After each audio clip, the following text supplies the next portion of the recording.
2024 सालू वसंत सोंगरेले मदन महाराज रोडाले रेकॉर्डिंग करायला लागल्या कुपांड्री रेकॉर्डिंग स्टुडिओ अंजन पावरा त्या जागे रोडाले रेकॉर्डिंग करायला लागली ते मदन महाराज रोडाले आम्ही सुरुवात केली राहिली आहे ते की जे फुटला बंदरावालो आईदास बर्थडे आहे आणि या माताजी म्हणजे पिंकी बाई आहे ते बी म्हणजे मदन महाराज वारी यहामोगी माता जात्रे जाणार आहे ते जे फतेपूर वाला मदन ब्राह्मणे आणि लीलाबाई ते बी यहामोगी माता जात्रे जाणार आहे मदन महाराज वारी जामण्यावाला आहे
Apoya mi vacilo come,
पानी रे वासे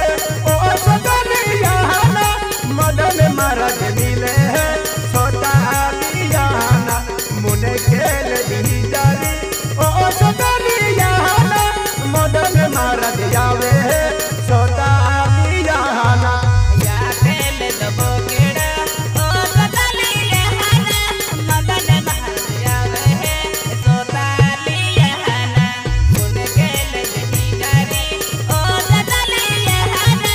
मदन महाराज आवे है सोतालिया ना मुने खेल दी जारी ओ सदलिया ना मदन महाराज आवे है सोतालिया ना मुने खेल दी जारी ओ सदलिया ना मदन महाराज आवे है सोतालिया ना जमीना पायो रे वासे मामेरा लला बावरा वासा पायो यावे है सोतालिया ही जमीना पायो रे वासे मामेरा लला बावरा वासी पायो यावे है सोतालिया ही देवे दोरा रे वसे मामरल बहिने दरा सिंगे गादो मिले है सोतालिया ना देवे दोरा गावरे वसे मामरल बहिने दरा सिंगे गादो मिले है सोतालिया ना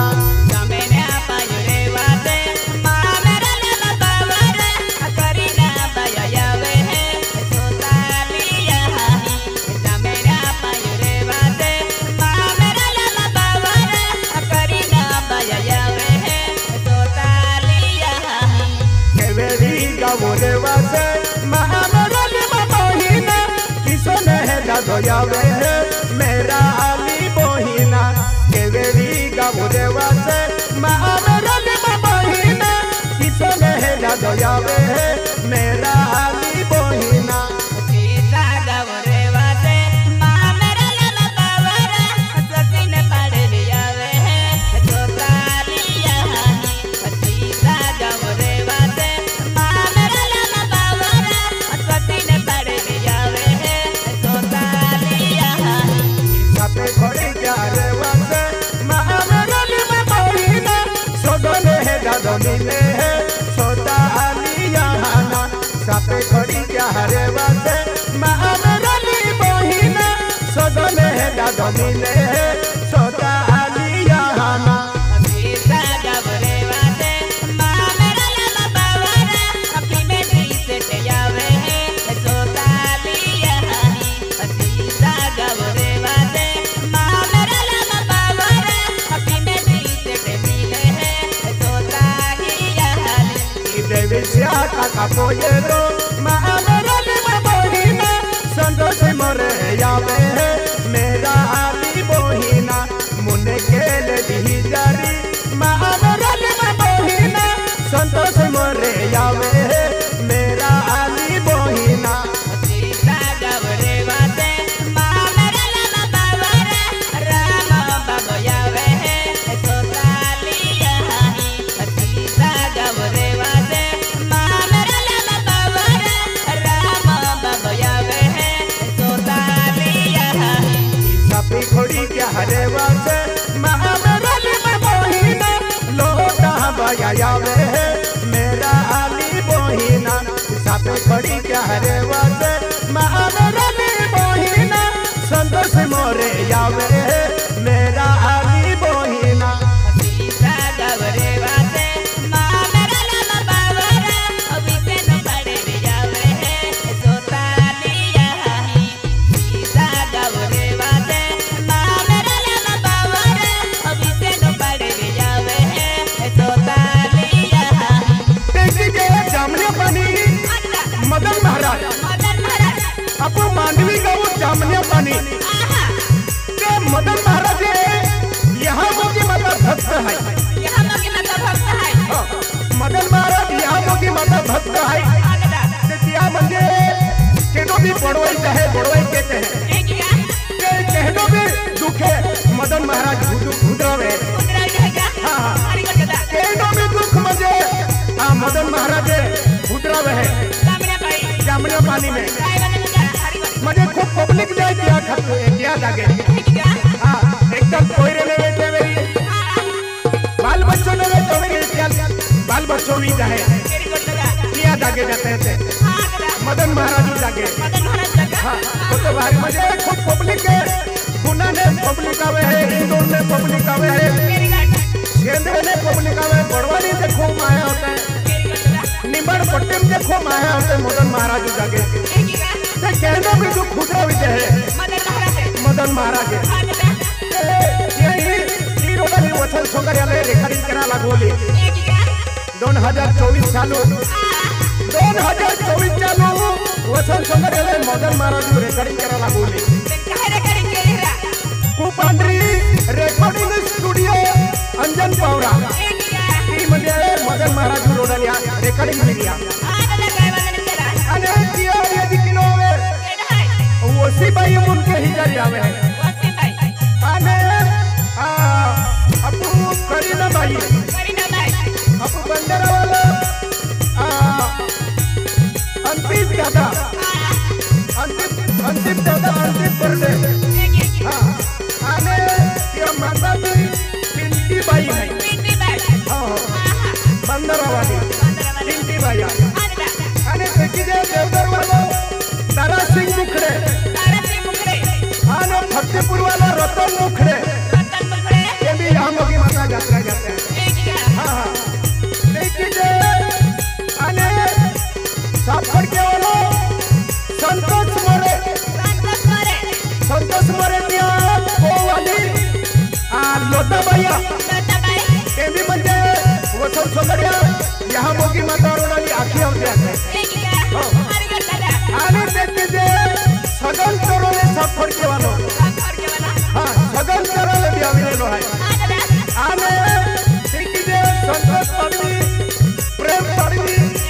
अविनाश पाडवी अब अविनाश किरासे आणि रमेश पाडवी आणि रूपसिंग पाडवी ते भी आविली है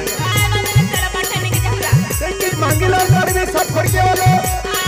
आणि मुन्ना पटेल भी आविलेला हाँ आणि मांडवी गावो दावड्या मालूम बसंत पाटील आणि साहेबराव पाटील रामदास मास्टर आणि शामराव सरपंच ते भी आविलेले है यहाँ मोगी जाते चला